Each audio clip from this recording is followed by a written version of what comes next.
Brigade Al-Quds dan Brigade Al-Hassam meluncurkan serangan. Ini menyasar wilayah-wilayah Israel kembali. Mereka menyasar kendaraan hingga markas komando tentara rezim Zionis. Pada Kamis 10 Juli 2025, Brigade Al-Hassam mengaku ini menargetkan tank Merkava Israel. Serangan dilakukan menggunakan ranjau darat berdaya ledak tinggi yang telah ditempatkan sebelumnya. Insiden ini terjadi di barat daya Khan Yunis di jalur Gaza Selatan. Sementara itu, Brigade Al-Quds melaporkan telah menembakkan roket ke markas komando dan kontrol tentara pendudukan Israel. Markas komando tersebut berada di Gunung Surani, sebelah timur lingkungan Tufah di kota Gaza di jalur Gaza Utara. Bulldozer D9 Israel berhasil disergap selama serangan yang dilakukan Brigade Al-Quds. Bom barel Tahib berhasil menyebabkan kehancuran ini terhadap kendaraan militer rezim Zionis tersebut. Selain itu, dengan peluru mortir 60 mm, Brigade Al-Quds juga berhasil menyerang konsentrasi tentara, baik kendaraan pendudukan di utara Khan Yunis. Tanya itu ini mereka juga berhasil menyergap pasukan pendudukan yang ditempatkan di sekitar Masjid Halimah di selatan Khan Yunis.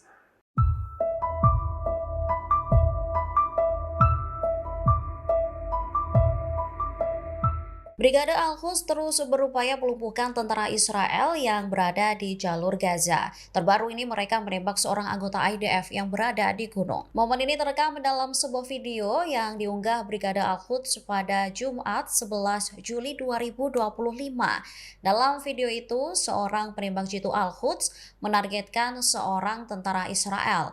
Disebutkan lokasi tentara tersebut berada di Gunung Surani di lingkungan Tufah, kota Gaza. Pejuang Palestina ini memanfaatkan lubang kecil di sebuah tembok. Selanjutnya, meluncurkan beberapa kali tembakan ke posisi IDF. Tentara tersebut langsung tergeletak diduga tewas terkena peluru sniper Brigade Al-Quds. Sementara itu, seorang koresponden dari Radio Angkatan Darat Israel melaporkan bahwa dua tentara Israel terluka semalam. Tentara tersebut terluka setelah tank yang mereka kendarai ini menjadi sasaran tembakan anti-tank selama bentrokan di jalur Gaza Utara.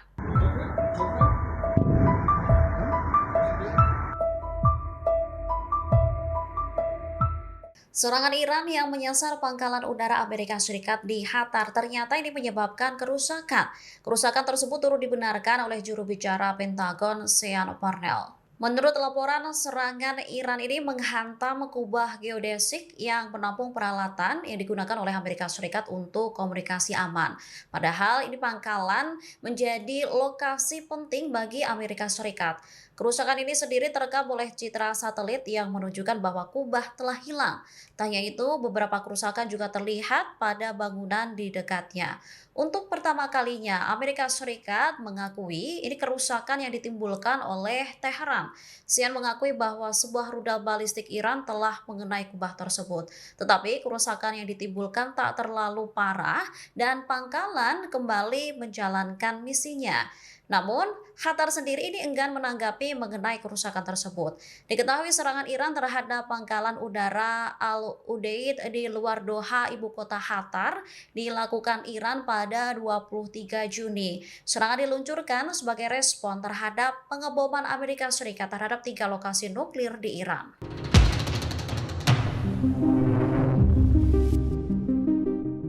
Puluhan ribu tentara Israel mengalami gangguan psikologis setelah terlibat pertempuran dengan pasukan perlawanan di Palestina. Pemerintah Israel dikritik karena dinilai mengabaikan kondisi mereka.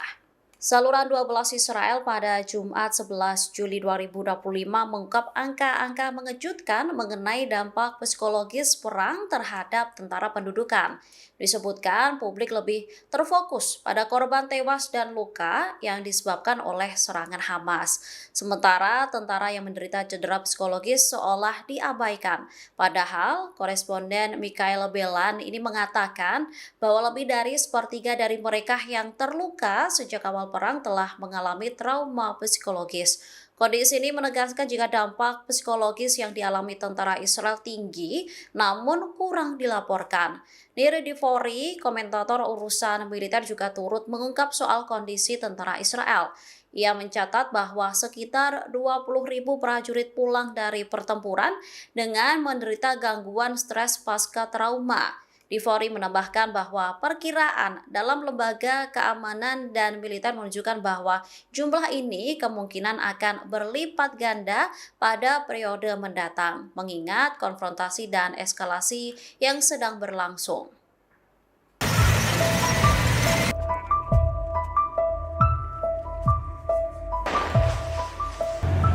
Tentara Israel diduga kehabisan kendaraan tempurnya setelah berbulan-bulan terlibat bentrok sengit dengan pasukan perlawanan Palestina di jalur Gaza. Mereka kini diduga menggunakan rampur sewaan untuk berperang. Surat kabar Israel Yediot Ahronot menyoroti kondisi militer rezim Zionis yang dinilai memprihatinkan. Pasalnya, video tentara Israel yang dibiarkan tanpa perlindungan saat bertempur dengan Hamas bocor ke publik, termasuk tewasnya 7 anggota unit Zeni setelah tank yang mereka kendarai dibom perlawanan. Kondisi ini pun dianggap sebagai kegagalan keamanan di lapangan. Pasalnya, kendaraan tempur yang digadang-gadang ampuh untuk memusnahkan musuh malah menyebabkan IDF tewas sendiri. Media tersebut juga menyebut jika IDF saat ini terpaksa bertempur menggunakan kendaraan dan bulldozer sewaan. Kendaraan ini disewa dari kontraktor yang bekerja sama dengan tentara. Langkah ini diambil mengingat memburuknya peralatan militer sejak dimulainya perang di Gaza pada 7 Oktober 2023 yang lalu. Kendaraan-kendaraan yang memperkuat posisi IDF di jalur Gaza pun dinilai berkurang.